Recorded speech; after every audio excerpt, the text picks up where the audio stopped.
Hi guys, Matt here, back with another TTRP. That's the Transformers Talk Raw podcast. Today is Monday, November 15th, 2021. Today I'm going to talk a little bit about the live action Transformers films and my feelings on what I've seen of them. But first, if you're not a part of our Facebook or Meta group, click the link in the description below, sign up there, and there you can talk about bots with us, share your channels, your pages, unboxings, reviews, whatever you like. We hope to see you guys. But as far as what I've seen of the live action films, and I'm speaking about the Bayverse and the Bumblebee movie, and what I think will be for Rise of the Beast. They say it's going to be a reboot, but somehow tied to the Bayverse. At least I've heard that rumor. I have many problems, and I am what I would consider a G1er, but I love the Beast Wars as well, and I enjoyed some of the series that followed. I think that Animated had a great fresh twist on things. I think that I enjoyed like I said, the Machinima series, the Combiner Wars trilogy series, and not many people did, but I enjoyed it, at least some aspects of it. But as far as the live action films go, and I got to admit, guys, and be honest with you, and maybe you'll think my opinion's not educated enough to even talk about this subject, but from what I've seen of it, and I haven't seen much, I've seen the Bumblebee movie, and I've seen the first Bay Transformers film. Okay, that's it. I've never seen Dark of the Moon. I've never seen Last Night. I've never seen Age of Extinction. I couldn't do it, and the impression I got is an over-reliance on human characters. They weren't attempting to flesh out the characters of the Transformers very much. The look of it was distracting, but I can get over that. An over-reliance on action scenes. I know there's going to be some action scenes, but an over-reliance on those, it's just very little characterization.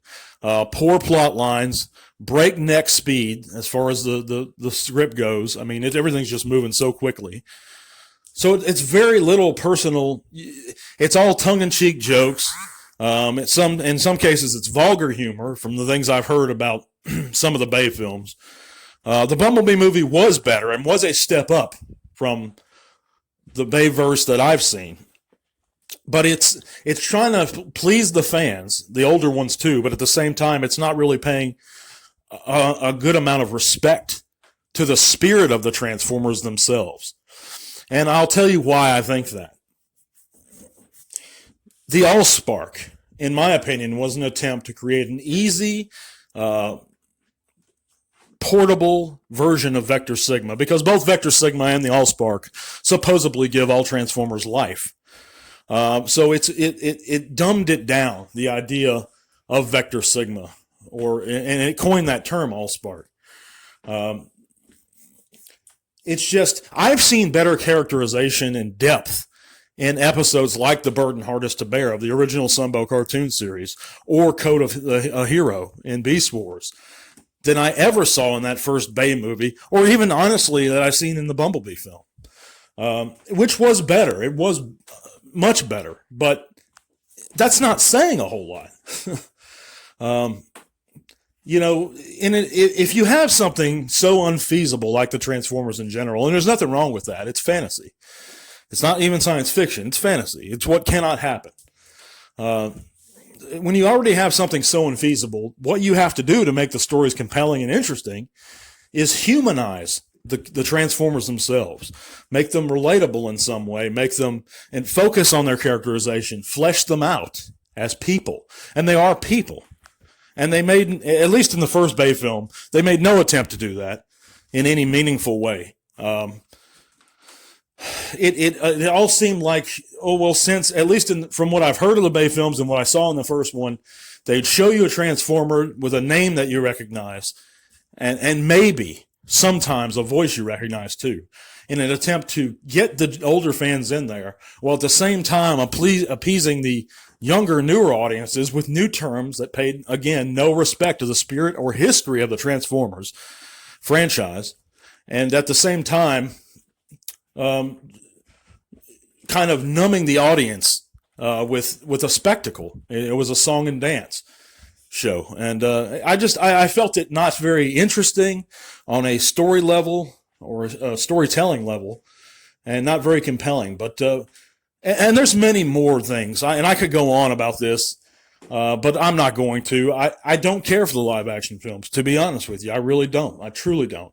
Maybe Rise of the Beast will be better. I have no interest in watching the remaining Bay films. I don't think they're going to be better than the first one, because my friends have told me about them. Once I give a series of films a try, and I'm not impressed with the first one, I'm not going to go back and watch the second or the third, especially when I've heard reports that they were worse than the first. Because I've seen reviews of all of them, and they're very unimpressive to me. I know there's individuals that like the Bay films. I'm not one of them. You can call me a G1er or a G1 shill, and maybe I am, but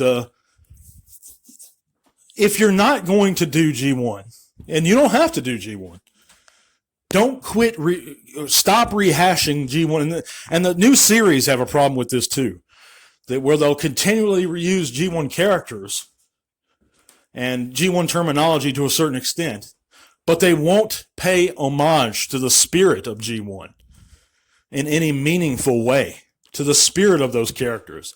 If you're going to break continuity, stop using those characters. Stop using those terminology, those ideas. Stop using it. Make new Transformers, fresh ones. If you don't care about G1. If you do care about G1, either make it a continuation of it or do like Beast Wars did and honor the spirit of what came before it. You know, and that's what I think if you talk about Star Wars, that The Force Awakens got right. You know, The Last Jedi didn't, but The Force Awakens did get it right. If they're going to rehash the same concepts, at least pay respect to what came before it. And that's my larger point, guys. And I don't think Michael Bay did that. I think he was interested in a paycheck and a summer blockbuster, and that's what those movies were. They were summer blockbusters and good paychecks. And because people didn't know any better, or the newer fans didn't care, they just wanted their eyes tickled, that's what they got. But let me know in the comment section what you guys think.